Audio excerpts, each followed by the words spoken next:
चलो, तो आज थोड़ा सा और आईक्यू टेस्ट्स के बारे में हम लोग पढ़ेंगे, ठीक है ना। General yes ma'am. इंफॉर्मेशन पढ़ लेते हैं, थोड़े बहुत उनके नाम जान लेंगे इन केस अगर आईक्यू इंटेलिजेंट टेस्ट करके अगर क्वेश्चन आ गया स्पेसिफिकली, तो उसमें फिर हम क्या लिखेंगे, ठीक है। अगर यस मैम। इंटेलिजेंस टेस्ट करके क्वेश्चन आता है तो वो आईक्यू से ही रिलेटेड है, तो जितना आईक्यू का लिखवाया है वो लिखना, प्लस आज जो लिखवाऊंगी वो लिखना, ठीक है। Plus yes ma'am. Plus personality test अलग से है, वो अलग से लिखवाऊंगी, उसका हो सकता है कोई क्वेश्चन 5 नंबर में आ जाए, ठीक है ना। स्टार्ट करें। Yes ma'am. Yes ma'am. अच्छा, फैक्ट्स लिखवाए थे ना मैंने आईक्यू के, कि मतलब क्यों उन्हें यस कंसिडर, मैम। हाँ चलो ठीक है, लिखवाए थे तो ठीक है। 5 पॉइंट्स लिखवाए थे मैम। चलो एक हेडिंग डाल लो छोटी सी, introduction to intelligence test. Introduction to intelligence test.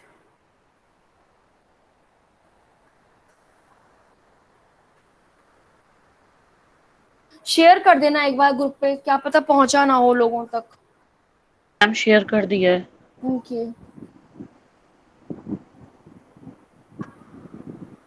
तो इसमें लिखो पैराग्राफ छोटे छोटे, चाहो तो उसमें लिख लेना पॉइंट्स में। पहला पॉइंट इसमें लिखो, intelligence test were originated around, intelligence test were originated around early 1900s, early 1900s,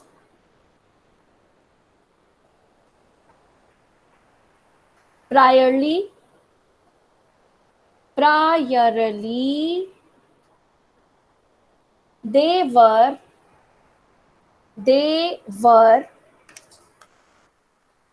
meant for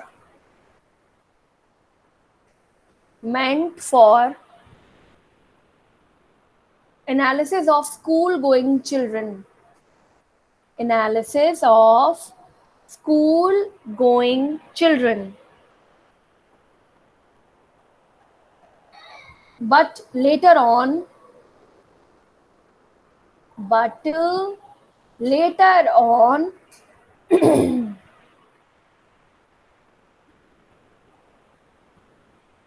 their use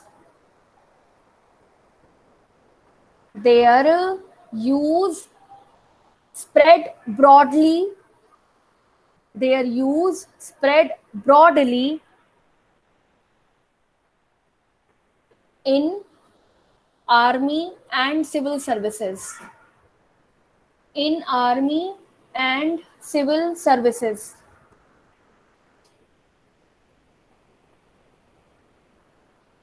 लिखा। लिखा। अरे यार, यस मैम।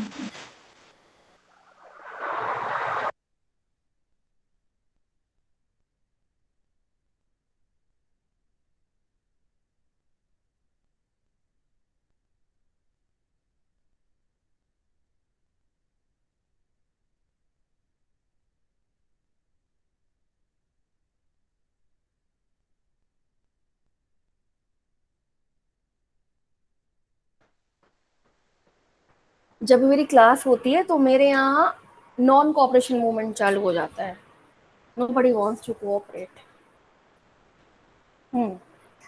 तो क्या समझ में आया इतने मैम से। मैम सबके यहाँ यही है, मेरी मम्मी भी यही कहती हैं। when she हाँ, takes class। चलो कोई नहीं। तो ये जो हमारे इंटेलिजेंस टेस्ट होते थे, ये स्टार्टिंग इनकी हुई थी 19वीं शताब्दी में, और ये केवल स्कूल चिल्ड्रन के लिए स्टार्ट किए गए थे, देखने के लिए कि कौन सा स्टूडेंट वीक है, कौन सा स्टूडेंट स्मार्ट है। तो जो स्मार्ट है उसे और स्मार्ट बनाना, उसका स्पेसिफिक डोमेन देखना कि वो किस चीज में स्मार्ट है, और जो वीक है वो कहाँ वीक है, कहाँ वो लैक कर रहा है, ठीक है ना, और उसको फिर आगे लेकर आना। फिर जब इसकी पॉपुलैरिटी बढ़ती चली गई तो ये सिविल सर्विसेज और आर्मी में भी यूज होने लगे, ठीक है, nowadays तो they are used in every profession. ठीक है, अब यहाँ पे इंटेलिजेंस टेस्ट का मतलब वो आईक्यू नहीं है, बहुत सारे टेस्ट हैं, ठीक है ना, जो आपके एक आईक्यू लेवल या क्वेश्चन को मेजर करते हैं. समझ में आई बेटा? तो इनको लिखो, इनके जो फादर थे, जो जनक थे, उनका नाम लिखो. नेक्स्ट पॉइंट लिखो. In the early 1900s, in the early 1900s,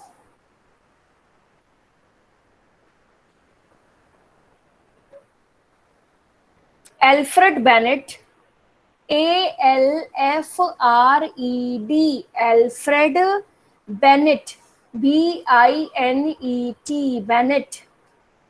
ma'am ये सेंटेंस रिपीट कर दीजिए, एक्चुअली मेरा वाईफाई चला गया था. Okay, in the early 1900s, Alfred Bennett, bracket में लिखना 1857 to 1911, 1857 to 1911, bracket close. And Simon, SIMON, Simon, 1873, bracket में 1873 to 1961, 1961.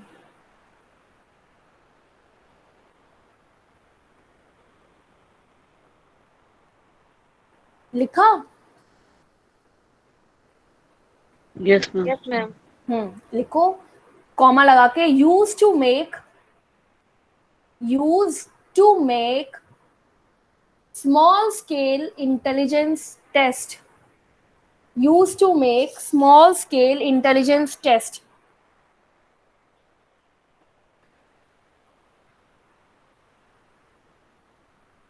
Small scale intelligence test.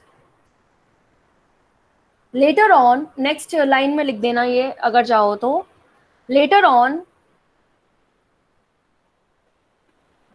Ma'am हाँ, ma'am 1873 to 1961.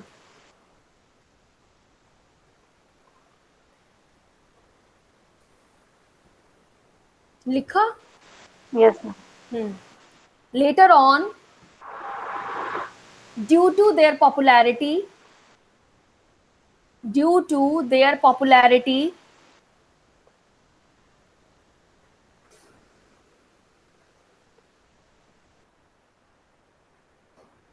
around the France provinces,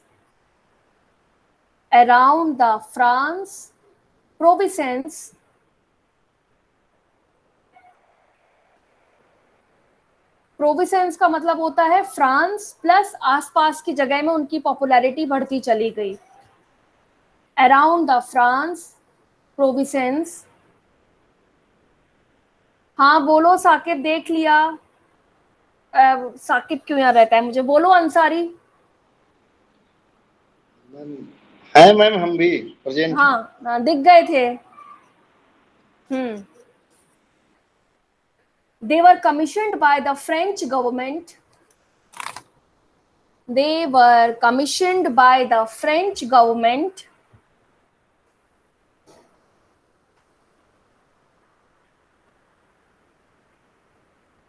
To make the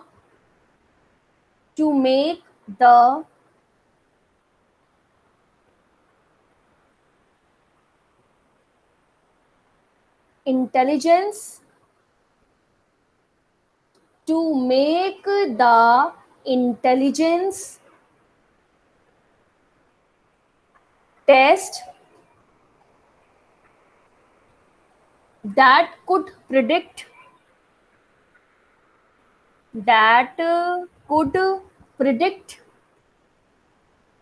academic performance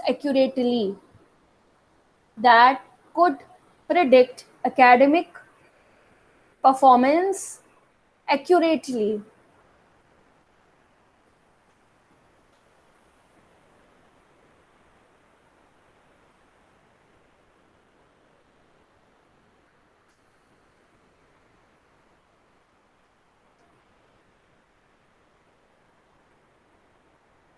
ठीक है, तो पहले क्या था, ये दोनों दोस्त थे, फ्रेंड्स थे, तो इन्होंने आपस में ही इंटेलिजेंस टेस्ट बनाने स्टार्ट किए, एक दूसरे पर किए, फिर और कम्युनिटी में फैली ये बात, छोटे लेवल पे किए, स्कूल लेवल पे किए, फैमिली लेवल्स पे किए, ठीक है ना। तो इनके टेस्ट पॉपुलर होते चले गए और उसके रिजल्ट्स भी अच्छे आ रहे थे। तो फ्रेंच गवर्नमेंट ने इनको बोला कि एक्यूरेट टेस्ट बना के दो जो हम स्कूल्स वगैरह में अप्लाई कर सकें। ठीक, तो क्या हुआ, हमारे पास पहला बेनेट साइमन टेस्ट आया 1905 में। लिखो नेक्स्ट लाइन या नेक्स्ट पॉइंट या नेक्स्ट पैरा में लिखो, the first Binet Simon test, the first Binet Simon, Binet छोटा सा dash Simon test was released in 1905.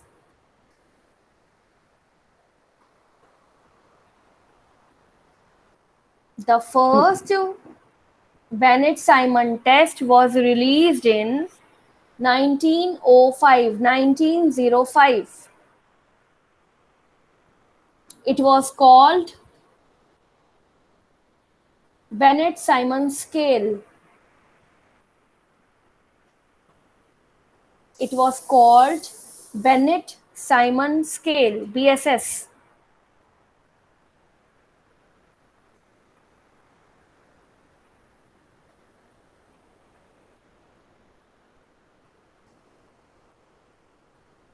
ठीक है, और ये जो BSS था, इसी में आगे चल के और ज्यादा इम्प्रोवाइजेशन होते चले गए, चेंजेस आते चले गए और उनको फिर ईयरली नाम देके आगे बढ़ाया गया।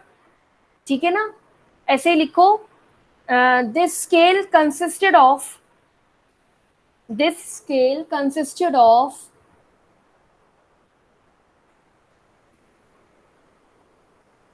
only verbal items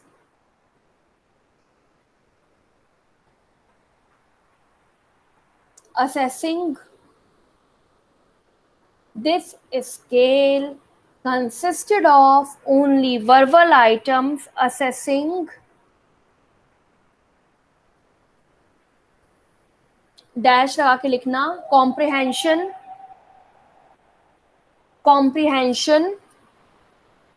reasoning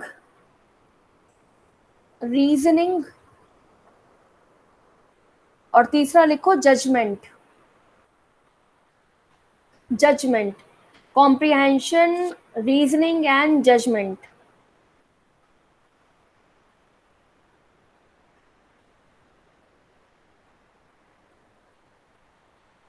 पर इसको हम स्कूल लेवल पे यूज नहीं कर सकते थे, ठीक है ना, बिकॉज जो स्कूल लेवल के बच्चे होते हैं दे आर अनेबल टू जज certain objects.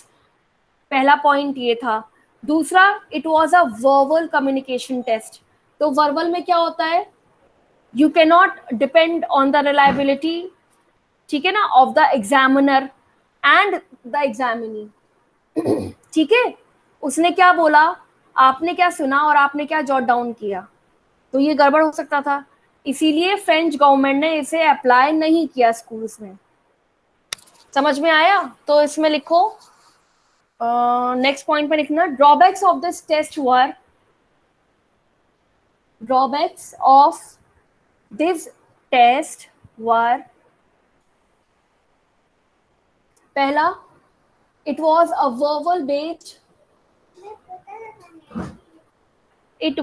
verbal based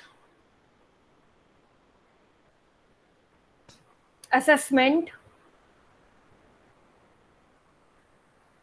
which was not reliable. It was a verbal based assessment which was not reliable.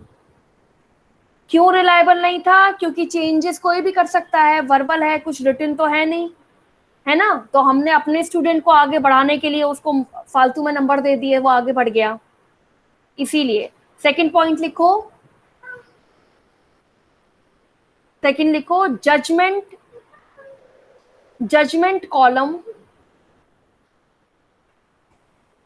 Judgement column was not acceptable by the school authorities. Judgment column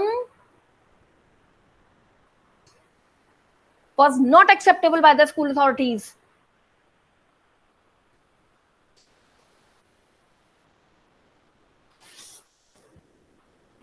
ठीक, दोनों points लिखे बेटा.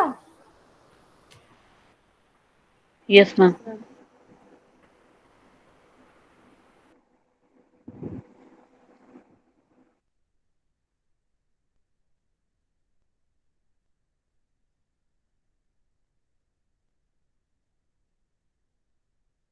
ये दोनों point समझ में आए बेटा?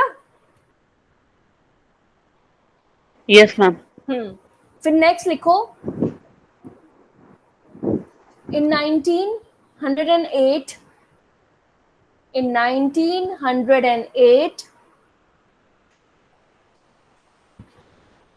till 1911,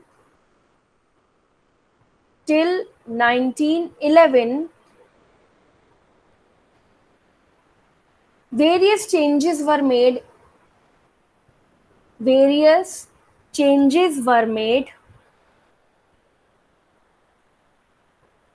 in the BSS scale, in the BSS, Bennett-Simon scale.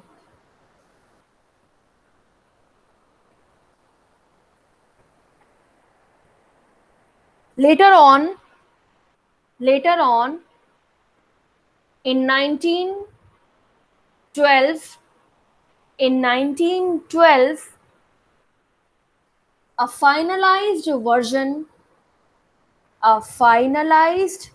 version was spread throughout the country,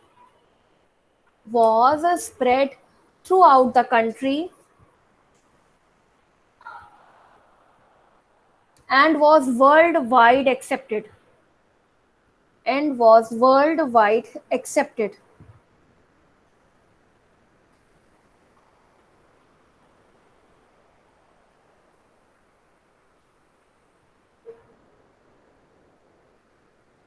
फिर ये तो खाली एक प्रोविंस की बात हो गई, ठीक है ना. फ्रेंच गवर्नमेंट की बात हो गई. यूएस ने क्या किया? यूएस ने सेम टेस्ट को अपने यहाँ पे ट्रांसलेट करके अपनी लैंग्वेज में और उसको इम्प्रोवाइज कर दिया 1916 में with in the US army. ठीक है, टेस्ट वही था और उसको नाम बेनेट टेस्ट के नाम से उसको फेमस किया. लिखो next point. The United States government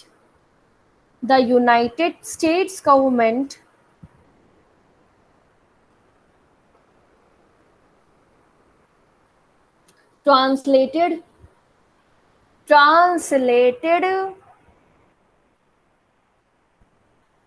and standardized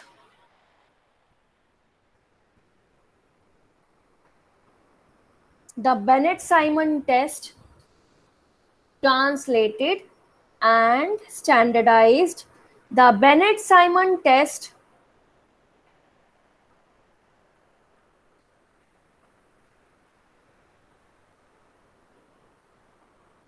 and named it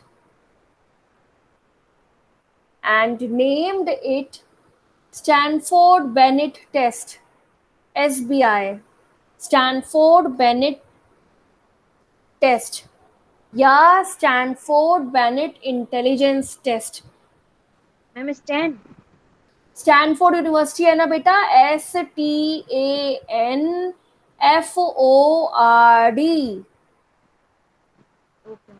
Stanford university का नाम सुना है तुम लोगों ने?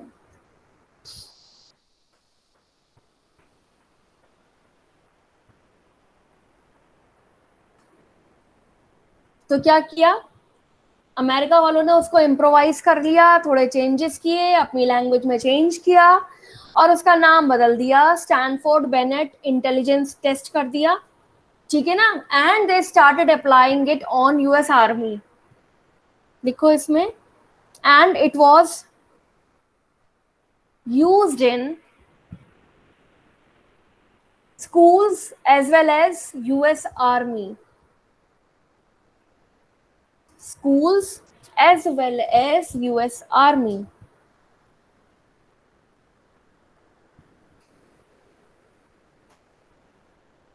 ब्रैकेट में लिख देना 1916, 1916 से लेकर अर्ली 2000 तक, मतलब अभी तक 20 साल पहले तक इस्तेमाल किया जा रहा था.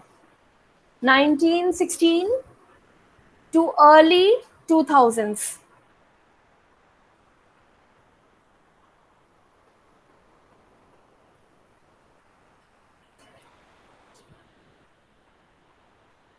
और इन्होंने इसको क्यों कंटिन्यू किया पूरे, मतलब सदी तक क्यों इन्होंने इस चीज को कंटिन्यू किया? क्योंकि इस इंटेलिजेंस टेस्ट का फायदा इन्हें वर्ल्ड वॉर 1 में हुआ, वर्ल्ड वॉर 2 में हुआ.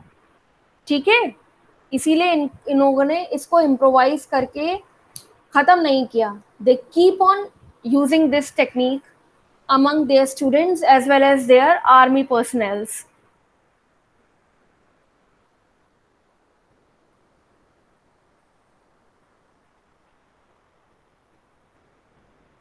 लिखा? Yes ma'am. चलो जी, ये थोड़े से डिटेल्स थे जो इंटेलिजेंस टेस्ट अगर कोई पूछ ले तो क्या होता है. अब लिखो क्या क्या चीजें इंक्लूड की जाती हैं किसी भी इंटेलिजेंस टेस्ट में.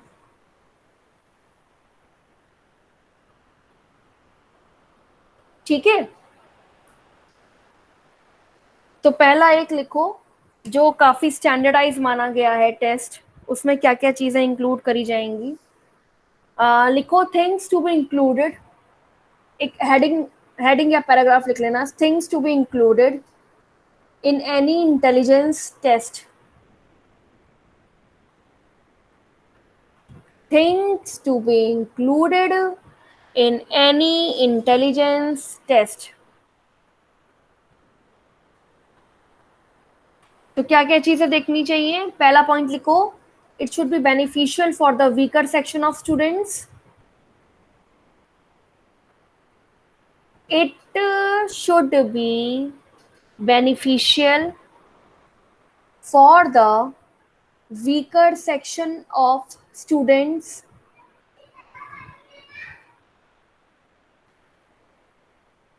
Next लिखो, should identify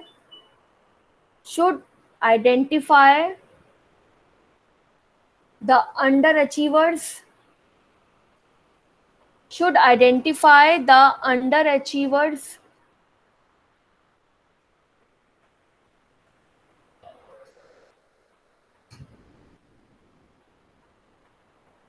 Next लिखो, should rule out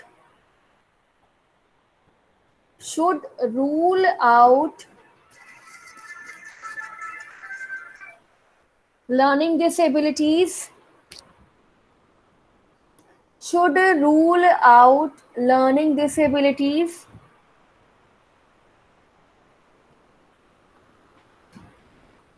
Mental retardation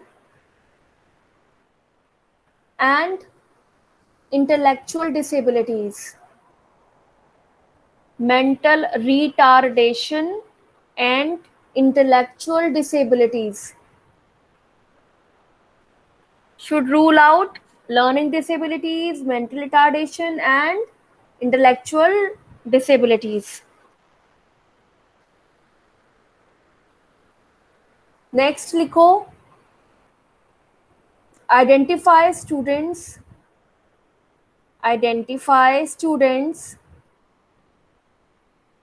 for gifted and talented programs. Identify students for gifted and talented programs.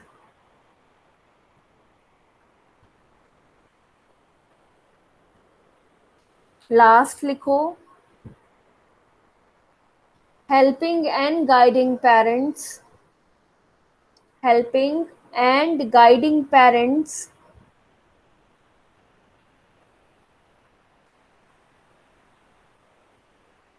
to deal with helping and guiding parents to deal with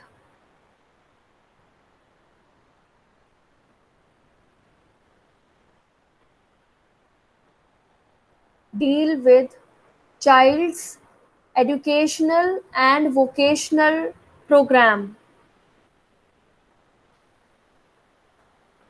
Deal with child's educational and vocational programs, plannings or training. Vocational program, planning or training.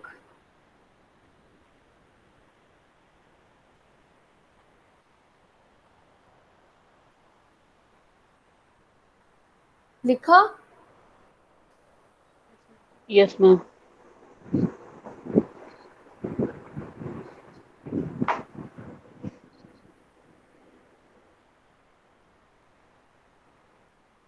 ठीक है, तो ये तो हमारे एक BSS जो है, ये सिर्फ एक एग्जाम्पल था कि कब से इंटेलिजेंस टेस्ट की शुरुआत हुई, लेकिन अलग अलग लेवल पे, अलग अलग टाइम पर, अलग अलग कंट्रीज में इंटेलिजेंस टेस्ट हो रहे थे। ठीक है ना? कोई एग्जाम्पल देगा इंडिया में इंटेलिजेंस टेस्ट का?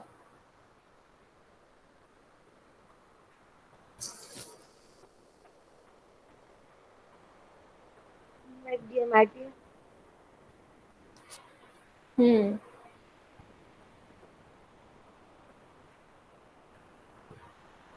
और कोई?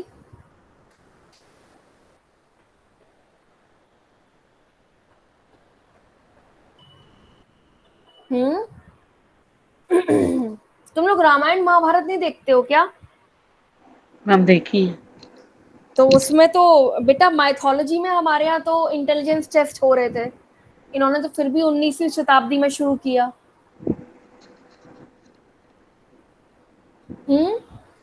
जरूरी नहीं है ना कि केवल पढ़ाई के क्षेत्र में ही होता हो। इंटेलिजेंस टेस्ट तो हर एरिया में होता है। ढूंढ के लाना, फिर मुझे बताना हमारे यहाँ कब से शुरुआत हुई। चलो, ओके मैम। है हाँ, नेक्स्ट हेडिंग डालो, विचेस्लर इंटेलिजेंस टेस्ट या स्केल। विचेस्लर इंटेलिजेंस टेस्ट और scale, WECHSLER,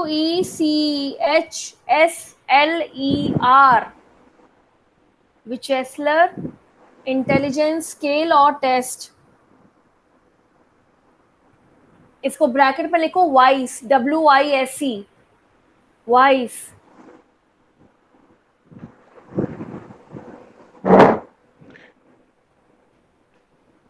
ma'am E stands for Whistler Intelligence Scale, it's WIS और E WISC, सी, ई नहीं है, C वाइस। C C C C, WISE।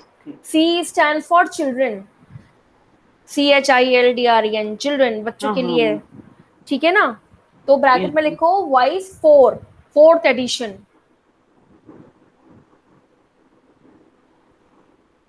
लिखो इसमें, this test was made for, this test was made for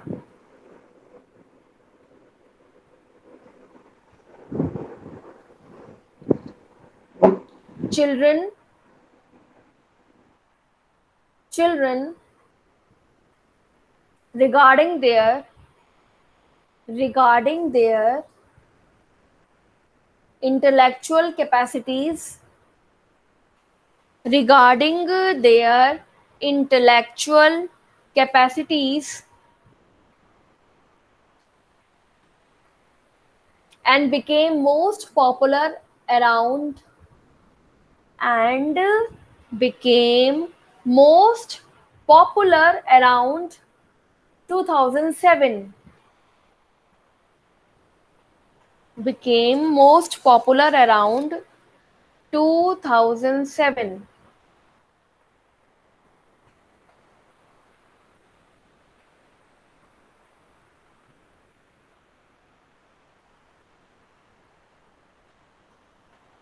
next point लिखो, विचेस्लर scale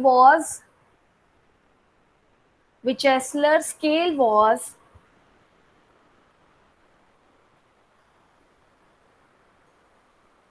one of the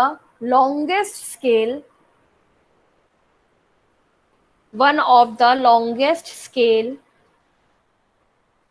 and takes around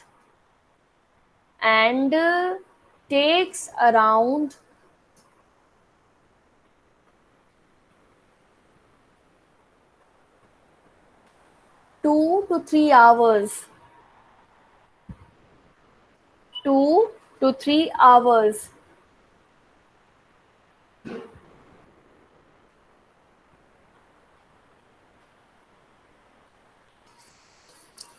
ये बिल्कुल latest नया स्केल है, ठीक है। 2007 में ये स्कूल्स वगैरह में काफी पॉपुलर हुआ। क्यों? क्योंकि ये एक्यूरेटली एक इंटेलेक्चुअल लेवल मेजर करता था, लेकिन इसका इस्तेमाल कम होने लगा है धीरे धीरे, बिकॉज ये बहुत टाइम कंज्यूमिंग है, ठीक है ना। मतलब 2 से 3 घंटा एक बच्चे को एक ही पेपर सॉल्व करने के लिए दो, और उसमें उसके ब्रेन का एनालिसिस अगर आप करें तो उसमें बहुत समय लग जाता है, plus it is very much tiring for a child, ठीक है ना। जनरली क्या होता है, वैसे तो हम लोग अगर इस बात को देखा जाए तो 3-3 घंटे के हम लोग पेपर भी देते हैं, ठीक है ना। पर पेपर में क्या होता है, ब्रेन का इतना इस्तेमाल नहीं होता जितना आपके मगिंग अप का इस्तेमाल होता है, ठीक है ना। क्यों? उसमें you are not using your brain, उसमें you are using only a section of brain जिसे हम मेमोरी कहते हैं। आपने याद किया, मगअप किया, मेमोरी में जाके रख दिया, ठीक है ना। अगले दिन गए, पेपर दिया, और एक ही छोटे से पार्ट को काम करना पड़ रहा है। अब वहीं पर अगर आप 3 घंटा किसी पेपर को सॉल्व करिए जिसमें आपके पूरे दिमाग का इस्तेमाल हो, ठीक है ना, पूरा आपका इंटेलेक्चुअल लेवल यूज किया जाए, तब that is very tiring for a brain, ठीक है ना। बट यस, हेल्दी इंडिविजुअल्स या ग्रोन अप्स हम लोग फिर भी कर लेंगे, बट वो बच्चों के लेवल पे it was very very sort of tiring. और बच्चे बीमार पड़ने लगे थे, बच्चे ठीक से क्लास में ध्यान नहीं दे पा रहे थे, ठीक है ना। And student use to sleep in the class during the paper, तो इसीलिए फिर इसको थोड़े दिनों के लिए बंद कर दिया गया।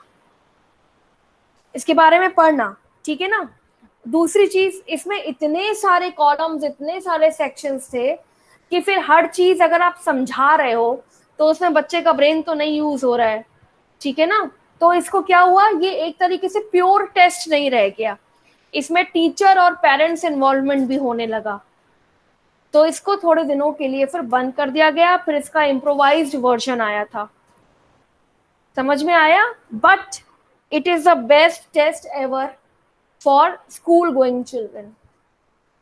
अब इसमें लिखो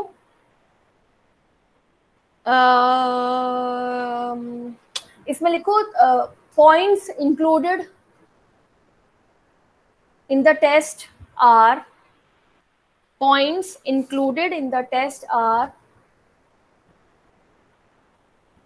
समझ में आया जो मैंने अभी बताया? Yes ma'am. चलो 1 2 3 4 करके पॉइंट्स लिखते जाना। सबसे पहले इसमें क्या इंक्लूडेड किया गया था, अर्थमेटिक,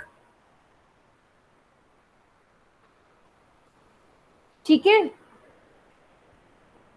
पहला पॉइंट था अर्थमेटिक। अब उसमें आपको पेंसिल पेपर यूज नहीं करना है, you have to use your brain for the calculations. Next लिखो block design.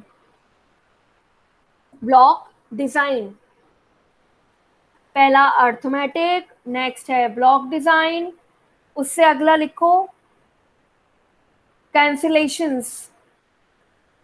CANCELLATIONS,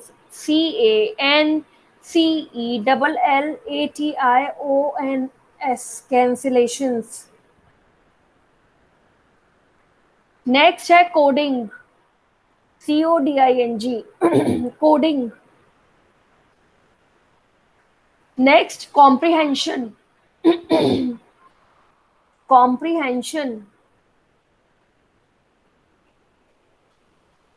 next digit span,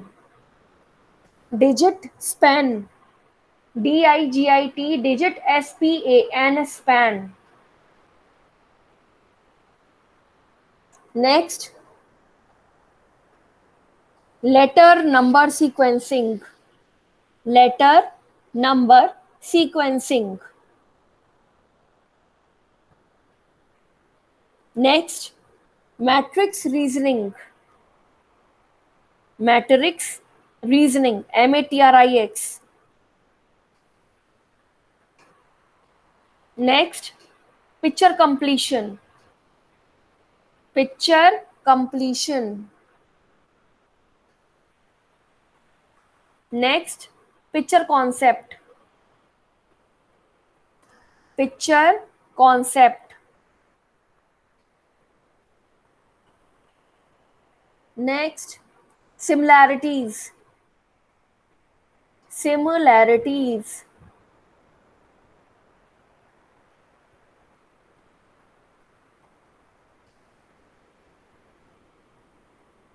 Next, subject related knowledge.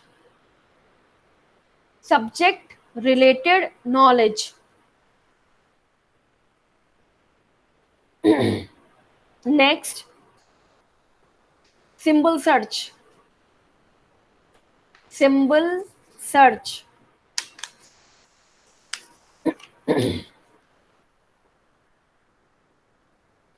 Next, vocabulary. Vocabulary.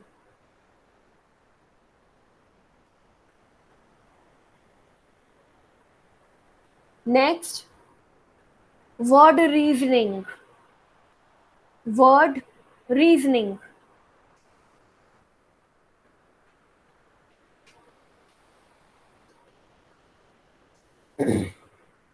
कितने हुए टोटल?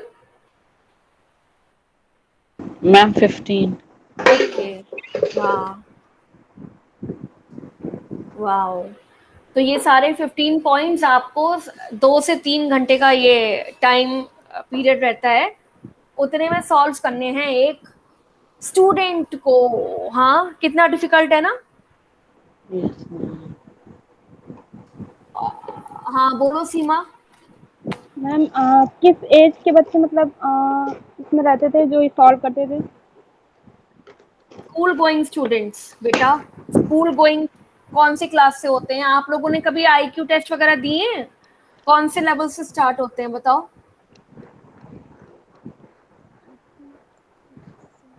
कोई भी कॉम्प्रिहेंसिव अगर टेस्ट या एग्जाम दिया हो क्लास लेवल पे, स्कूल लेवल पे? हम क्लास 6-7 में ज्यादा दिए थे।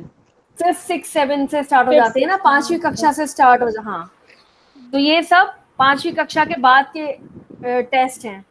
अब सबसे बड़ा ड्रॉबैक इस सिंगल टेस्ट का ये है कि इसमें बहुत सारे आइटम्स एक ही साथ हैं, ठीक है ना? अदरवाइज तो कोई दिक्कत नहीं है। पिक्चर प्लानिंग अगर करनी है, ठीक है ना, पजल्स को जोड़ के एक पिक्चर फ्रेम बनाना है, वर्ड्स को जोड़ के, जंबल वर्ड्स को जोड़ के सीधा करके बनाना है, अगर अलग अलग करोगे तो ठीक है, इट्स ओके। लेकिन बहुत सारी चीजें एक ही साथ दे दी है, कोडिंग एक साथ दे दिया, ठीक है, ब्लॉक प्रिंटिंग एक साथ दे दिए, ब्लॉक मैचिंग एक साथ दे दिया, फिर उसके बाद आप कॉम्प्रिहेंशन भी उसी में इंक्लूड कर रहे हैं। तो it became very difficult for children to sort out this paper या क्वेश्चनएयर, ठीक।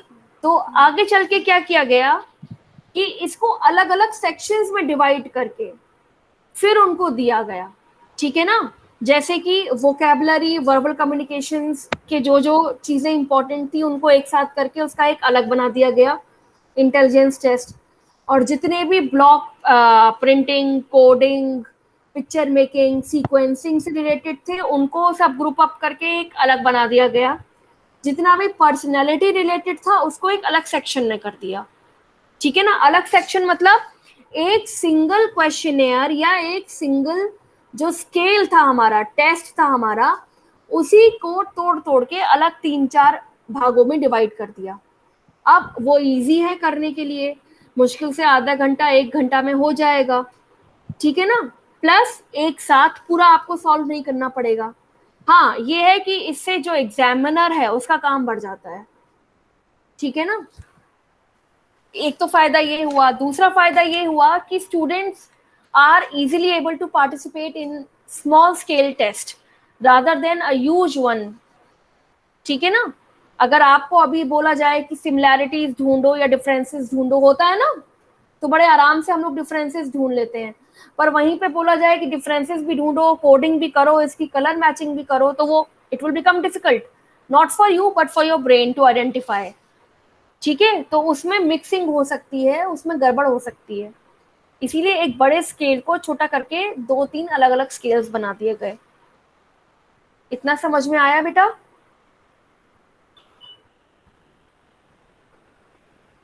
Yes ma'am. ओके, तो अब इन्होंने क्या किया, नेक्स्ट लिखो। ये तो आपने एक स्केल लिखा था ना, WISC। नेक्स्ट लिखो हमारा जो इसको और अलग अलग सेक्शन में डिवाइड करके क्या स्केल बना। पहला लिखो VCI, verbal comprehension index, verbal comprehension index, VCI।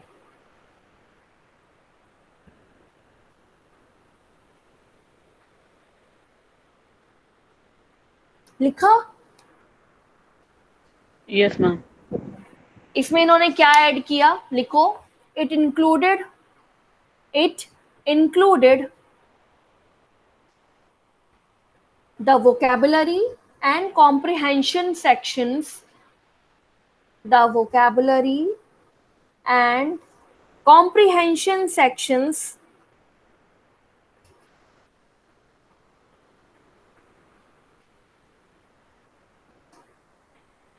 like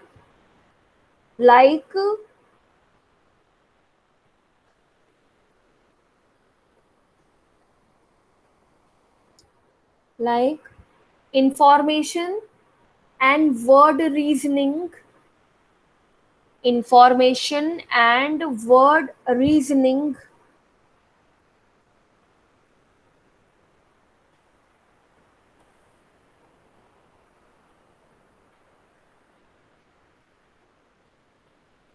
which included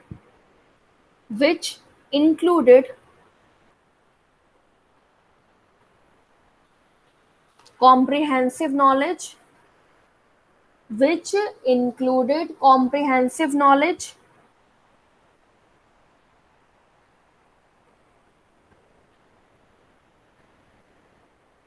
and verbal reasoning, and verbal reasoning।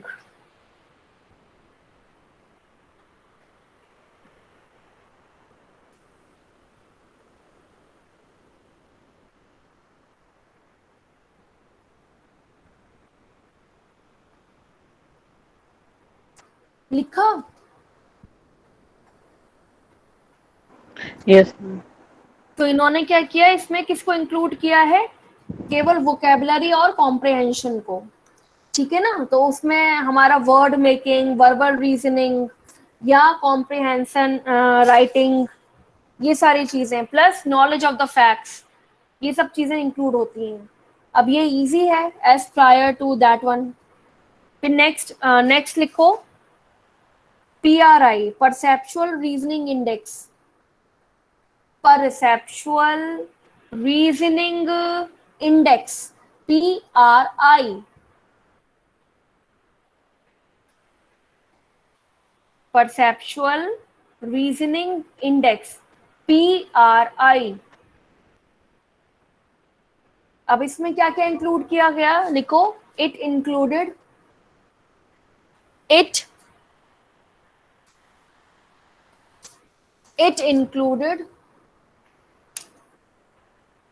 block designs, it included block designs, picture concept,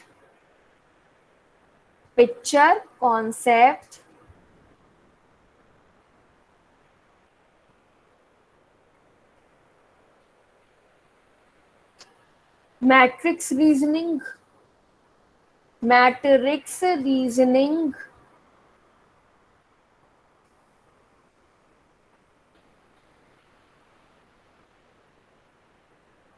picture completion,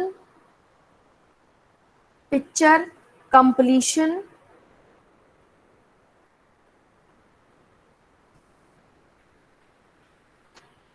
ठीक है। तो कौन कौन से 4 चीजें इसमें परसेप्चुअल में यूज करी गई?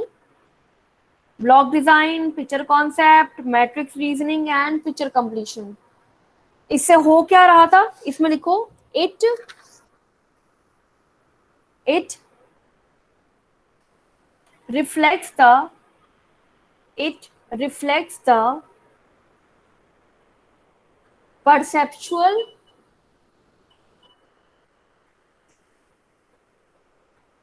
reflects the perceptual and non-verbal reasoning. It reflects the perceptual and non-verbal reasoning along with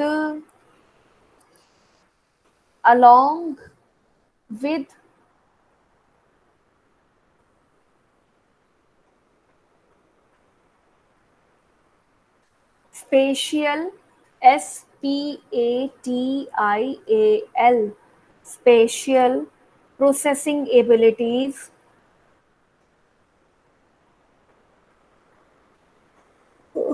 spatial processing abilities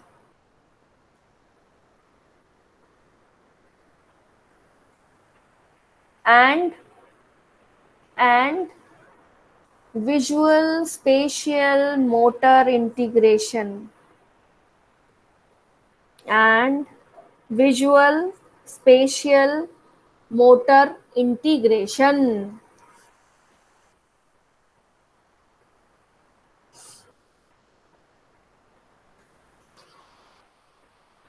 लिखा?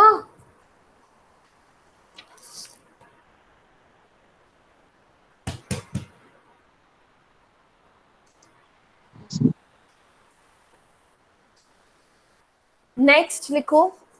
कितने हो गए? 1 2 3 3 हुए ना?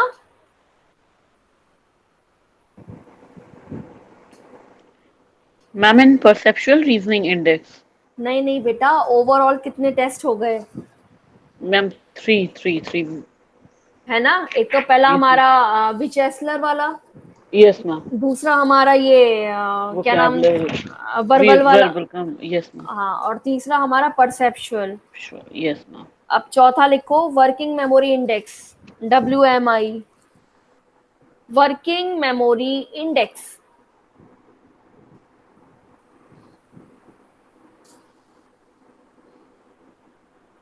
इसमें लिखो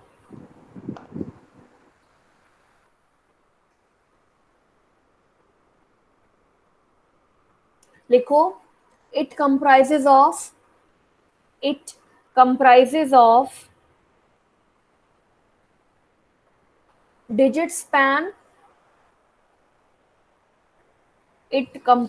of digit span,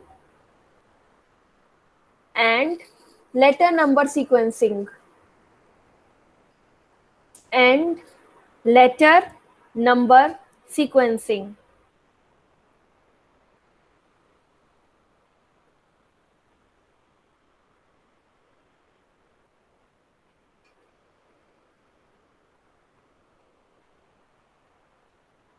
ये इस तरीके के इंटेलिजेंट टेस्ट जो होते हैं फेसबुक वगैरह पे बड़े होते हैं, कभी देखा है तुम लोगों ने? ये प्लस किया तो इतना, ये प्लस किया तो इतना, तो फिर ये प्लस किया तो कितना, इस तरीके के देखे हैं कभी क्वेश्चंस फेसबुक पे? Yes ma'am. Yes ma'am. हाँ हाँ, सारे इंटेलिजेंट लोग वहीं बसते हैं ना बेटा। ठीक है, तो ये जो लेटर नंबर सीक्वेंसिंग होती है ये आपको आराम से देखने के लिए मिल जाएगी। तो इसमें क्या क्या था हमारा WMI में? डिजिटल स्पेन और लेटर नंबर सीक्वेंसिंग। लिखो इट ऑल्सो इंक्लूडेड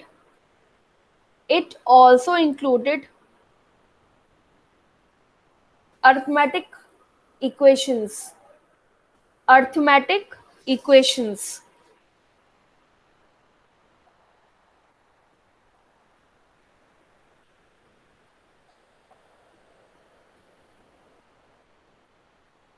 लिखो WMI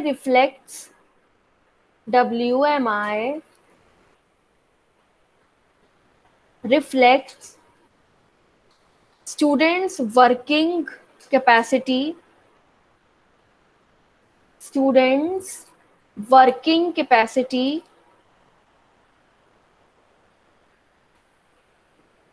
of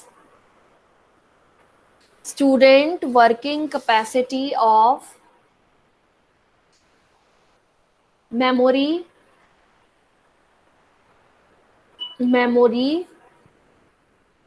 attention,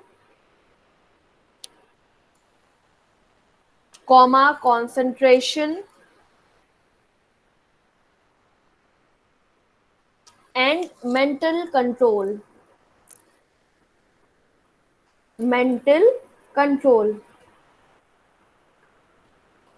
क्या क्या चीजें देखते हैं हम लोग WMI में? सबसे पहले आपकी वर्किंग ब्रेन कैपेसिटी कितनी है, ठीक है, जिसमें हमारा क्या आता है, मेमोरी हम कितना मतलब अपने मेमोरी का इस्तेमाल कर रहे हैं, कितना हम अटेंशन में है, कितना ध्यान दे रहे हैं हम लोग प्रॉब्लम पे, कॉन्सेंट्रेट कर रहे हैं कि नहीं कॉन्सेंट्रेशन में, end of course mental control, ठीक है, स्थिरता है कि नहीं।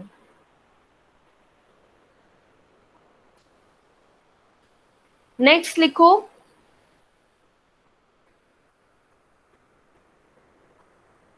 स्केल लिखो PSI, प्रोसेसिंग स्पीड इंटेलिजेंस या index. PSI processing speed intelligence और इंडेक्स, स्लैश लगा के लिख देना इंटेलिजेंस और इंडेक्स को। PSI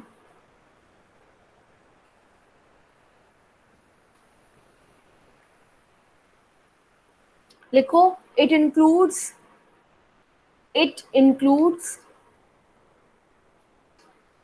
coding,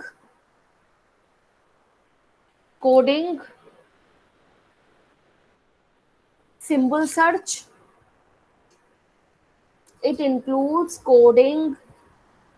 search, and cancellations.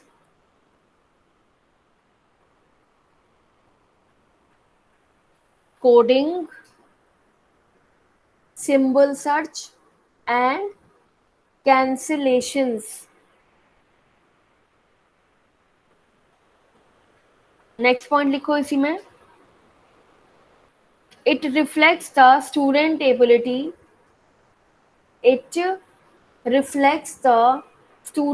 ability to quickly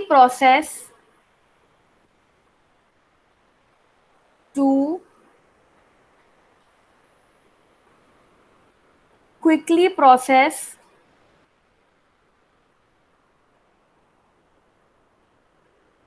non-verbal material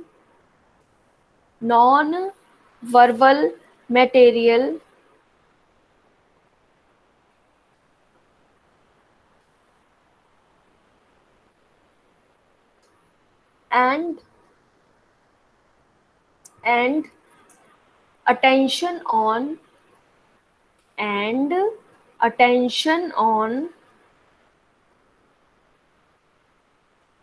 visual motor coordination.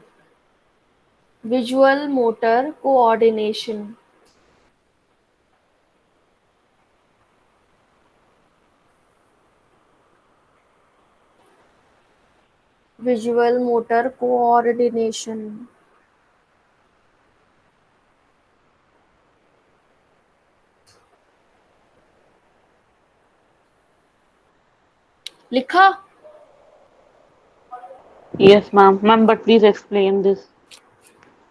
Last वाला प्रोसेसिंग, बाकी सारे समझ में आ गए कि सारे समझाऊं? मैम एक बार फिर भी पढ़ लेंगे, लेकिन वो सब समझ में आ गए हैं। प्रोसेसिंग स्पीड इंडेक्स या इंटेलिजेंस में कोडिंग और सिंबल सर्च, कैंसिलेशन, इन सब को यूज किया जाता है, मतलब ये सारे हम इसमें इंक्लूड करते हैं। अब इसमें करते क्या है, जो स्टूडेंट की एबिलिटी है नॉन वर्बल चीजों को क्विकली आइडेंटिफाई करके उसको समझाना, ठीक है ना, जैसे कि मैंने आपको कोई पिक्चर दिखाई और उसमें मैंने आपको बोला कि आप इसमें कैंसिलेशन का इस्तेमाल करिए। कैंसिलेशन का मतलब क्या होता है, आपने किया होगा, कभी कभी डिफरेंसेस होते हैं ना, वो पेपर में, न्यूज़पेपर में आते हैं कि इसमें क्या क्या भिन्नताएं हैं करके, क्या क्या डिफरेंसेस हैं दो पिक्चर्स में, तो कैसे आइडेंटिफाई करते हो? मैम दोनों को देख के कि इसमें ये है, इसमें ये है ना, इसमें ये है, इसमें ये नहीं है। ठीक है, तो ये कैंसिलेशन प्रोसेस होता है। तो इसमें आपने क्या किया, आपने इसमें अपने ऑडियो ऑडियो मोटर जो सेंसेस हैं उनका कोऑर्डिनेशन का यूज किया ना। अरे, audio motor, video motor, visual कुछ मोटर पता मैम है? आपने। हाँ, क्या होता है video motor, audio motor? Ma'am देख के अपने मोटर सेंसेस को एक्टिवेट करना, और विजुअल हो गया देख के, और ऑडियो हो गया सुन करके एक्टिवेट करना, मोटर सुन स्किल्स को करके। उससे कोऑर्डिनेट करना। हाँ, तो इसका मतलब क्या हुआ कि जब हम कोई भी चीजों में डिफरेंसेस आइडेंटिफाई कर रहे हैं तो वो आइडेंटिफिकेशन के लिए हमको अपने विजुअल सेंसेस का यूज करना पड़ेगा, प्लस उसे मोटर से कोऑर्डिनेट करना पड़ेगा। ठीक है ना? सेम गोज अगर हम किसी चीज को सुन के ऑडियो मोटर का इस्तेमाल कर रहे हैं तो सुनकर प्लस मोटर के साथ उसे कोऑर्डिनेट करना पड़ेगा, तो वो हमारा ऑडियो मोटर हो जाएगा। ठीक है ना? तो इसको हम लोग बोलते हैं प्रोसेसिंग स्पीड इंटेलिजेंस। अब यहाँ पे स्पीड का क्या मतलब है, जितनी जल्दी कर लोगे उतना जल्दी आपका माना जाएगा। फॉर एग्जाम्पल, बजर्स राउंड याद है क्या? मतलब कभी बजर राउंड किसी चीज में पार्टिसिपेट किया है? Yes ma'am. तो बजर राउंड में क्या होता है, कितनी जल्दी आपको क्वेश्चन समझ में आ गया, आपको उसका आंसर आया, प्लस क्विक आपने प्लस आपने कितनी जल्दी उस चीज को एक्टिवली बस करके और बाहर बताया। ठीक है, तो इसमें आपकी स्पीड काउंट हुई, प्लस आपका audio visual motor coordination count हुआ। समझ में आई ये चीज? Yes ma'am. मैम हम्म। मैम ये तो स्कूल में तो किए मैम, ऐसे कौन बनेगा करोड़पति में जब लेते हैं तो कहते हैं जो सबसे पहले आंसर करेगा बजर दबाएगा, द पर्सन विल कम हाँ फर्स्ट। हाँ हाँ हाँ हाँ, उसमें भी होता है। बाकी स्कूल्स में स्पेल बीज यस वगैरह मैम। और जितने भी इंटेलिजेंस टेस्ट होते हैं उसमें सब बजर राउंड ही इंक्लूड किया जाता है। ठीक है ना, क्योंकि उसमें आपके ब्रेन का क्विक रिस्पॉन्स देखा जाता है। समझ में आया? Yes ma'am. पर इसमें कई बार चालाकियां भी होती हैं, पहले बजर बना के फ्रैक्शन ऑफ सेकंड में आंसर भी ढूंढ लिया जाता है ना? जरूरी नहीं एकदम से आंसर आ जाए। चलो कोई नहीं, वो करते करते आता है। नेक्स्ट लिखो, ये लिख लिया ना सबने? Yes ma'am. Yes ma'am. चलो नेक्स्ट हेडिंग डालो, Stanford Bennett intelligent scale, SBIS, Stanford Bennett intelligent scale, STAN, Stan, FORD, Ford, Bennett, BINET, intelligent scale, SBIS। ये भी अराउंड 2007 तक काफी पॉपुलर हो, खैर ये तो शुरू से ही पॉपुलर था। ठीक है, क्योंकि शुरुआत बेनेट ने करी फ्रांस में, लेकिन फिर अमेरिका वालों ने उसमें अपनी चीजें ऐड करी, अपना इम्प्रोवाइजेशन किया। ठीक, और उसको फेमस कर दिया। अब जो चीज अमेरिका में यूज हो रही है वो और कहीं दुनिया में यूज ना हो, ऐसा नहीं हो सकता, because they are considered to be very intelligent people. ठीक है, आई डोंट नो व्हाई। अब लिखो इसमें क्या क्या चीजें इंक्लूड हुई थी। लिखो इसमें, things included in the test are, things included in the test are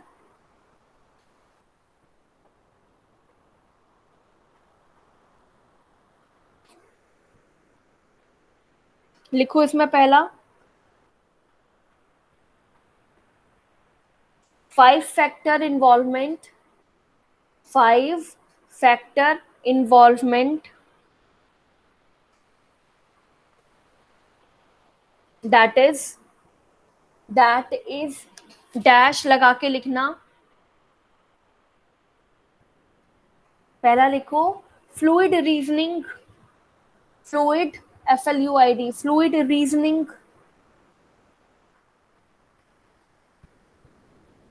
दूसरा knowledge, knowledge. Third one is quantitative reasoning, quantitative reasoning. So next is visual spatial processing, visual spatial processing.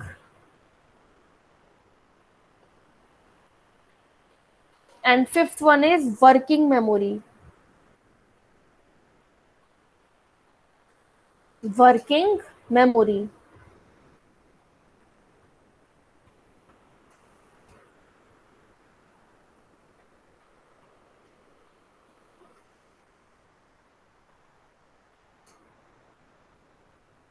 ठीक है, तो ये जो हमारा 5 फैक्टर इंटेलिजेंस जो अभी मैंने लिखवाया, जो ये पांचों फैक्टर्स लिखवाए हैं, ये पांचों फैक्टर अपने आप में 5 अलग अलग स्केल हैं जो अप्लाई किए जाते हैं।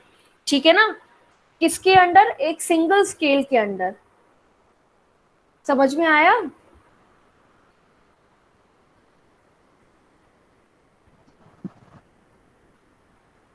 Yes ma'am. अब जब सिंगल स्केल है तो अलग अलग फैक्टर्स क्यों हैं और अलग अलग उनका इस्तेमाल क्यों है? सेम रीजन, क्योंकि ये एक अकेला जो सिंगल स्केल है ये बहुत ज्यादा टाइम कंज्यूमिंग हो जाएगा एंड एरिया स्पेसिफिक नहीं है। ठीक है ना, तो इन्होंने क्या किया कि जो बेनेट ने जो स्केल बनाया था उसको इन्होंने अपने हिसाब से कट शॉर्ट करके उसके सिंगल अलग अलग 5 छोटे छोटे स्केल्स बना लिए और उनको टाइम पीरियड, पॉपुलेशन के अकॉर्डिंग डिवाइड कर दिया। समझ में आया? जैसे जरूरी नहीं है कि जो इन्होंने आर्मी में स्केल यूज किया है वही स्केल स्कूल के बच्चों में भी यूज किया जाए।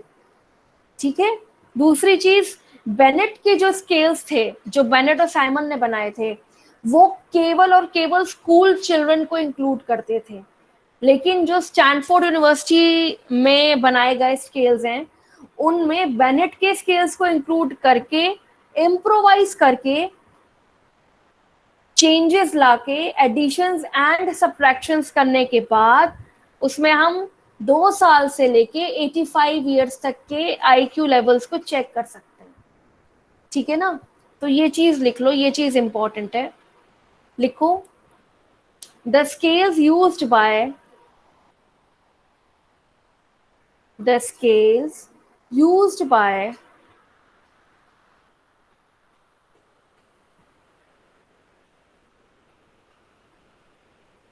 Stanford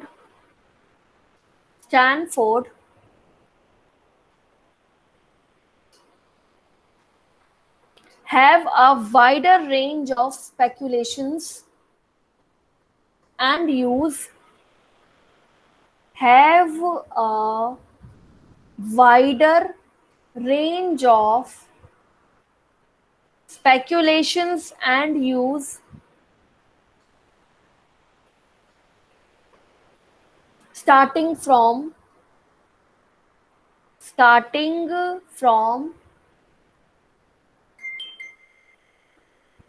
2 years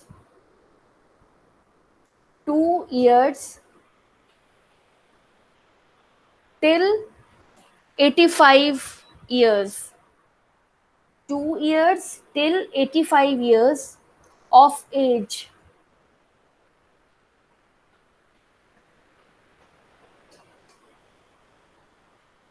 So that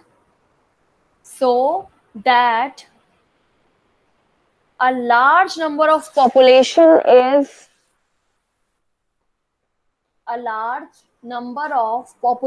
is included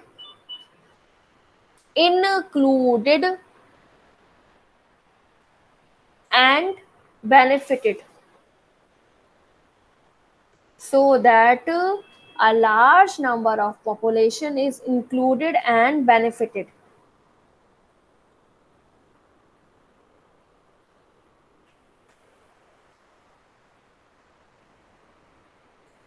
समझ में आया बेटा?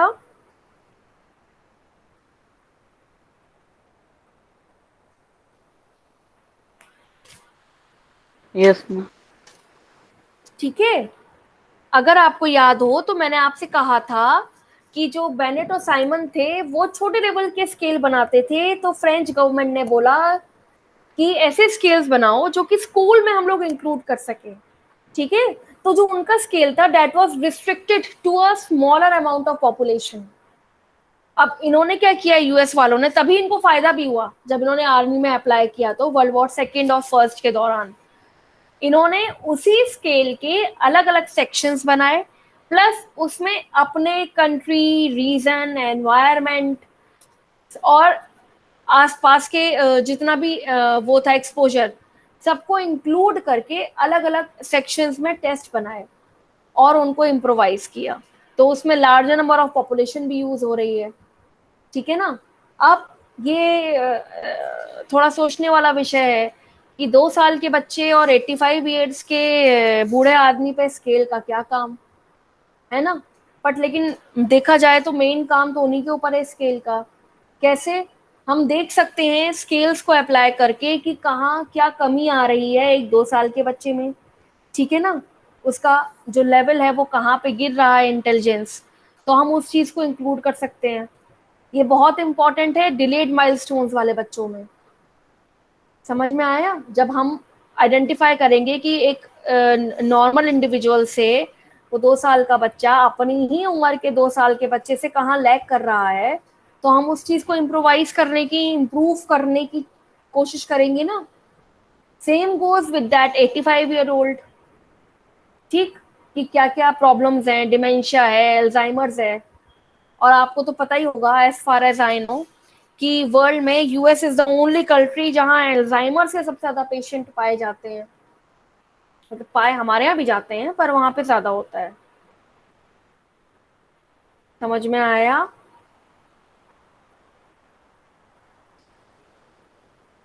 Yes ma'am. चलो जी, इंटेलिजेंस टेस्ट तो खत्म हो गए। अब हेडिंग डालो personality test. Personality test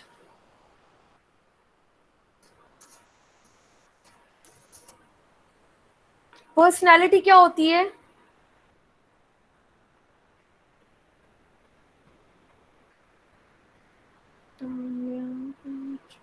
personality बताएगा कोई?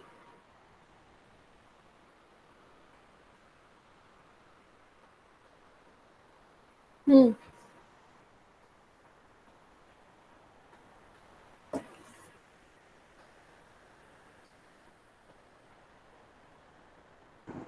मैम वैसे तो बड़े बड़े मिनिस्टर्स के लिए भी कहते हैं वो इतनी बड़ी पर्सनालिटी हैं, हम्म, और ऐसे आम लोगों के लिए कहते हैं see the personality she is so obeys and this. Ma'am physically भी कहते हैं कभी कभी लोगों की पर्सनालिटी जज करके।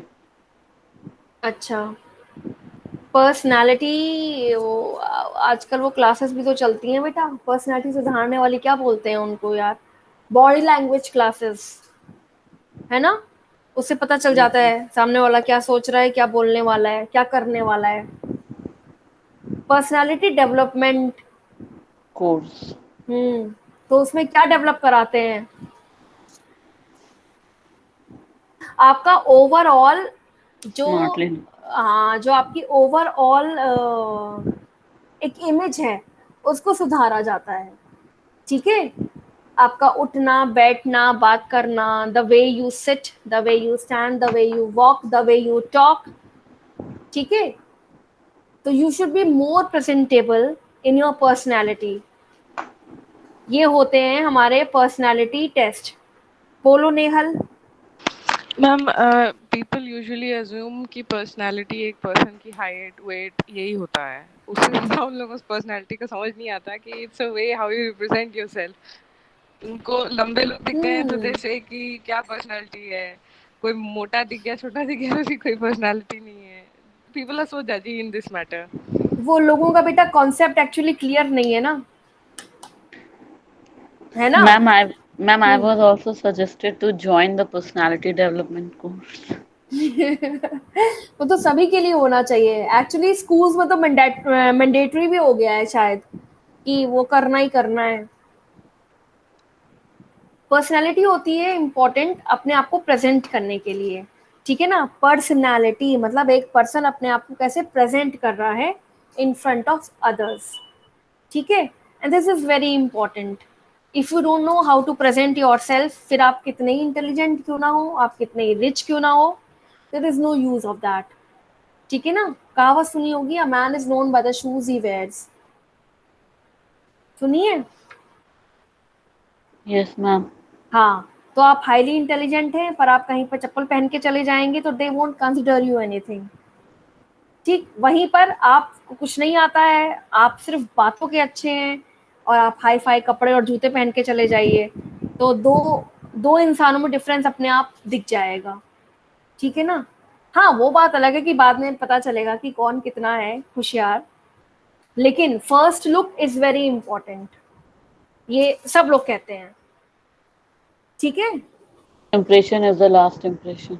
हाँ, पर ये सेइंग पुराने जमाने की है, अब कोई ध्यान नहीं देता इन सब पे. Yes.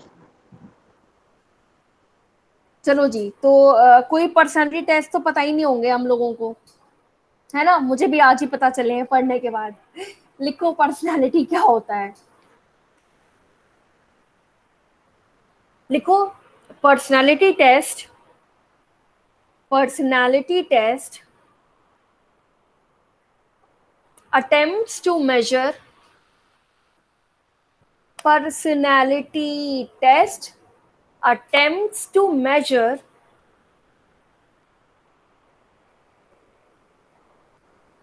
your basic personal style, your basic personal style, and are mostly used in and are mostly used in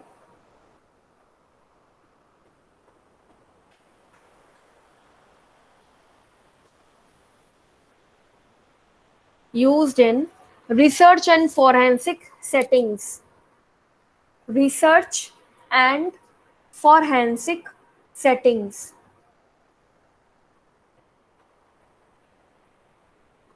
Research and forensic settings. To help with the clinical diagnosis. To help with the clinical diagnosis.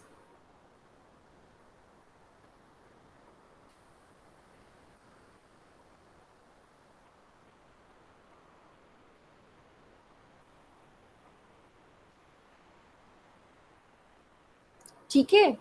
तो जब आप किसी course को join करते हो personality development को, तो वहां पे वो आपके टेस्ट नहीं लेंगे. वहां पे तो they will only tell you how to enhance your personal skills, ठीक है ना, बाय एनहांसिंग योर पर्सनालिटी. लेकिन जब आप कोई क्राइम कर दोगे, सपोजिटली यू किल समवन, तो पुलिस आपको पकड़ के लेके जाएगी और वहां पे आपका पर्सनालिटी टेस्ट जरूर किया जाएगा, ठीक है ना, कि आप किस माइंड ऑफ फ्रेम में थे मारने से पहले. समझ में आया. Yes, ma'am. तो इसका मतलब क्या हुआ कि जितने भी पर्सनालिटी टेस्ट होते हैं, these are basically used in forensic या क्राइम एक्सपर्ट्स में, ठीक है ना. तो हमारे पास यहाँ पे 2 हैं, बाकी तुम एक बार नेट पे सर्च करना अगर तुम लोगों को और मिल जाते हैं तो. पहला लिखो, नहीं, पहले एक लाइन लिख लो. These tests may include questions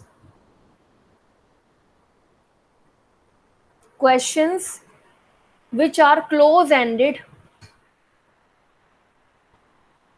Questions which are close-ended.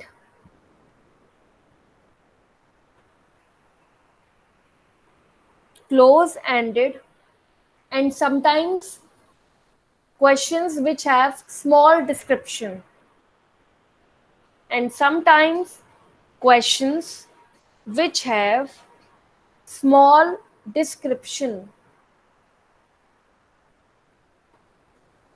Close ended questions कौन से होते हैं बेटा? What are close ended questions?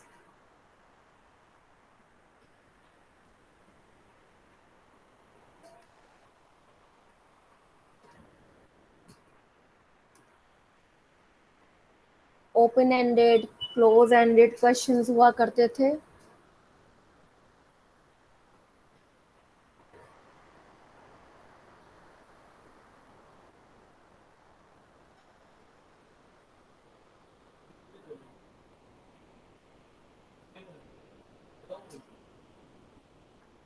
जल्दी बताओ, मैंने अभी अभी क्लोज एंडेड क्वेश्चन का ही जवाब दिया है.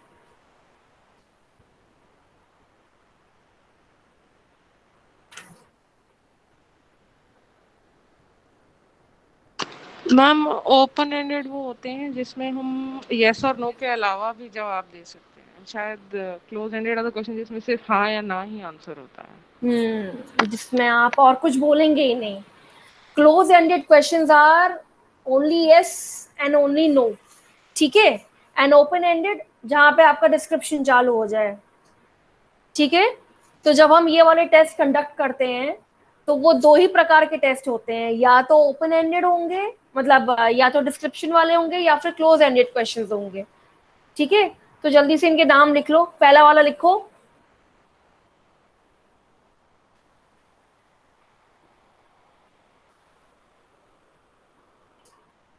पहला लिखो the Minnesota multiphasic. The Minnesota एक जगह है अमेरिका में. The Minnesota multiphasic personality inventory. The Minnesota multiphasic personality inventory. Inventory. MMPI bracket में लिख देना. MMPI. ठीक है. इसके भी दो वो हैं, MMPI 1, MMPI 2. लिख लो ब्रैकेट में.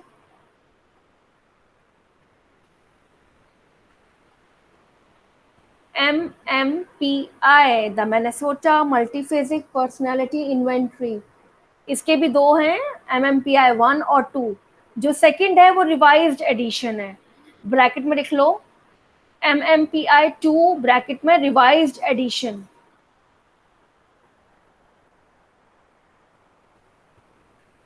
इसमें लिखो it consist of.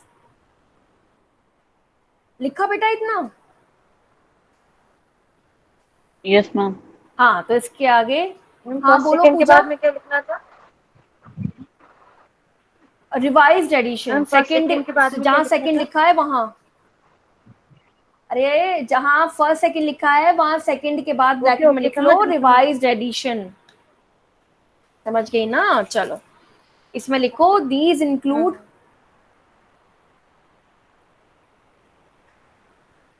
wrote it consists of लिखा था. second is revised, addition was it consist. हाँ चलो कोई बात नहीं, अंग्रेजी का अंतर आ गया. It consist of several hundreds of questions, several hundred of question that are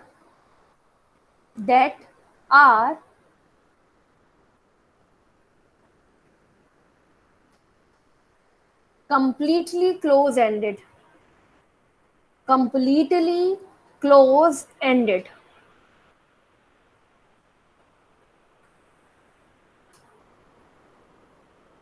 That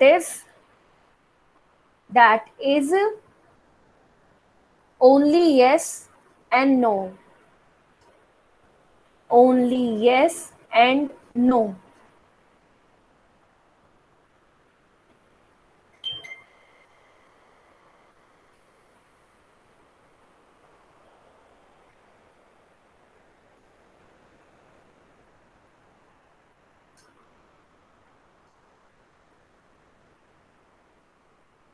लिखा बेटा?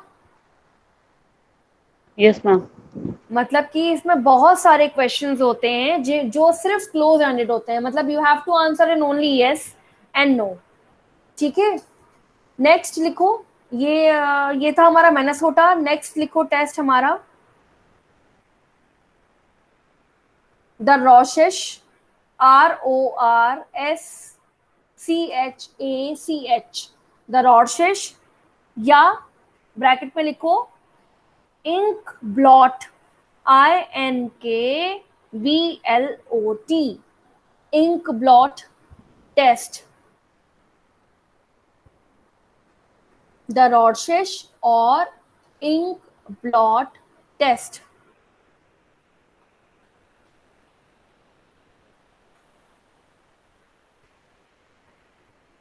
इसमें लिखो डैश लगा के, it includes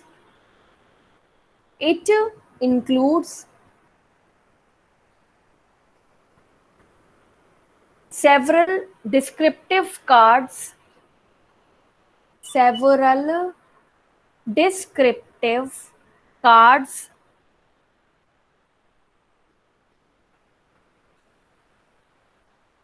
of ink blots, INKBLOTS, ink blots, and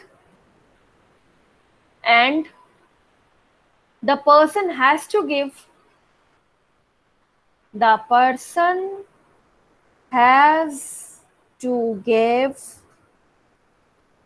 a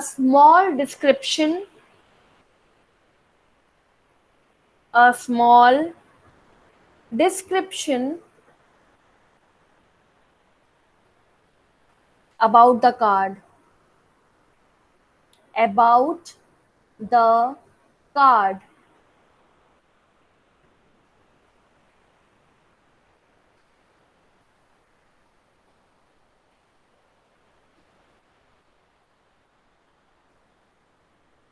लिखा?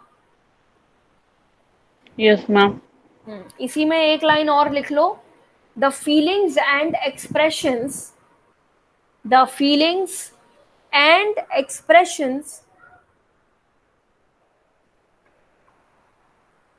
are recorded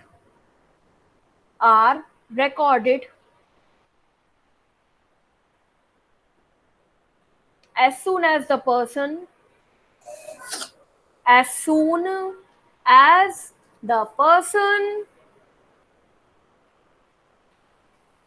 sees the card. As soon as the person sees the card. ठीक है?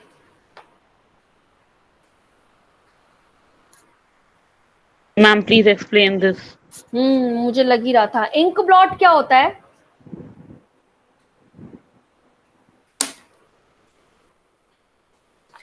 ओहो, name of the test ma'am, it is mention. बेटा name of the test जो है ना वो अंग्रेजी का शब्द है इंक ब्लॉट। इंक ब्लॉट का तुम लोगों ने बचपन में कभी ये फाउंटेन पेन होते थे, इंक मारी, यस उसमें इंक डिप करके, हाँ, वो फिर पेज बंद कर दिया, फिर उसे खोला तो एक इमेज बनती है।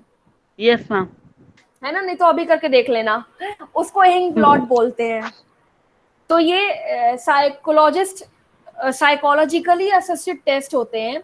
इसमें क्या होता है, इंक ब्लॉट कार्ड होते हैं, मतलब ऑलरेडी ब्लॉटेड कार्ड्स होते हैं, ठीक है ना, और वो एकदम से निकाल के दिखाए जाते हैं। तो जो भी आपके चेहरे पर एकदम एक्सप्रेशन आएगा कि अच्छा, सामने वाला पूछेगा आपसे कि ये क्या तुमको दिखाई दे रहा है, क्या इमेज बन रही है, ठीक है ना, तो उसमें you have to express yourself कि मुझे कुछ भी दिख रहा है। फॉर एग्जाम्पल मुझे बादल दिख रहा है, बिल्ली दिख रही है, चूहा दिख, व्हाटएवर।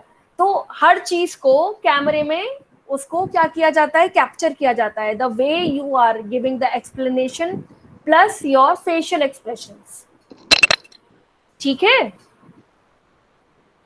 तो अगर ऐसे देखा जाए तो basically these test are used on the criminals. जो मिनेसोटा है एक जगह है यूएस में जहां यूएस की सबसे बड़ी जेल है। इन्फेंट्री का मतलब ही जेल होता है, ठीक है।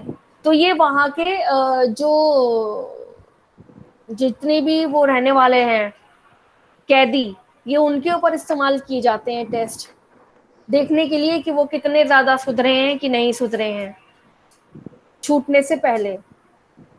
ठीक, अब तो खैर ये वर्ल्ड वाइड यूज हो रहे हैं, नॉर्मल जनता में भी, हम लोगों में भी ये सारे पर्सनैलिटी टेस्ट इस्तेमाल किए जाते हैं। चलो जी, किसी को कुछ पूछना है तो पूछो आज का।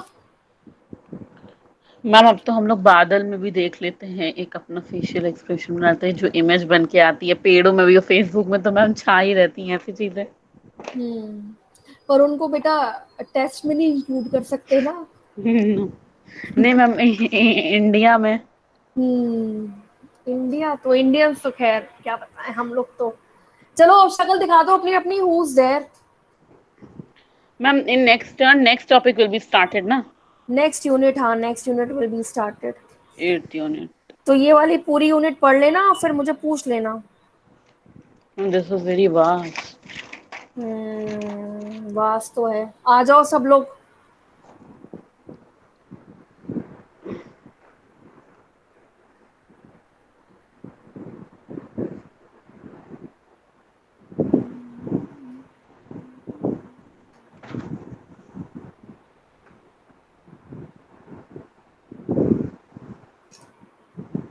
चलो, तुम लोगों को लेक्चर्स दिख रहे हैं जो अपलोड हो रहे हैं? नहीं मैम, अभी वाला तो नहीं दिख रहा, वाले नहीं दिख रहे मैम, स्टार्टिंग के 1-2 दिखे थे बस। अच्छा, तो फिर मुझे बात करनी पड़ेगी, चलो देखते हैं। क्या चीज मैम? फिर देखना पड़ेगा ना कहाँ जा रहे हैं रिकॉर्डिंग्स।